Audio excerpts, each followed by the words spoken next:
Bonjour, c'est Simona de Body Spa qui vous présente la capsule de mois de mars.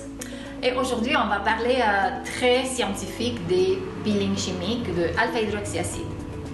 Peut-être vous ne le savez pas, mais moi je suis ingénieur chimique, alors je me suis permis d'aller un peu plus dans la science. Et voilà, la liste des acides alpha-hydroxy, c'est quand même assez large.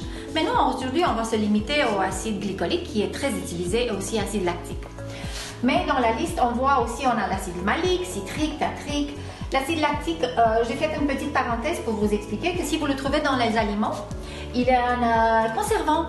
Et si vous trouvez E270, c'est un conservant. Aussi, l'acide citrique, c'est un conservant. Donc, E330 sont des bons produits. Inquiétez-vous pas. En revenant à nos moutons, l'acide glycolique, c'est la plus petite molécule de groupe de alpha-hydroxyacide. Et on voit bien sa formule. Il est destiné pour entrer plus en profondeur de la peau. Il va travailler sur une peau plus épaisse, sur une peau qui a une sécrétion plus abondante de sébum. Tandis que l'acide lactique, c'est un produit qui est destiné, vu sa formule un peu plus grande, on a un groupe de carbone de plus. Il va aller plus dans la surface, donc il va traiter un peu les ridules superficielles. Il va améliorer une peau qui s'affaisse un peu dans la surface, qui n'est pas capable d'absorber les produits actifs.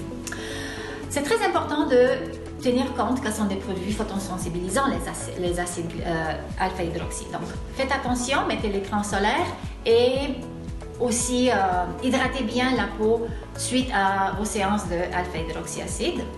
Moi, je vous souhaite une bonne journée et je vous attends à la prochaine.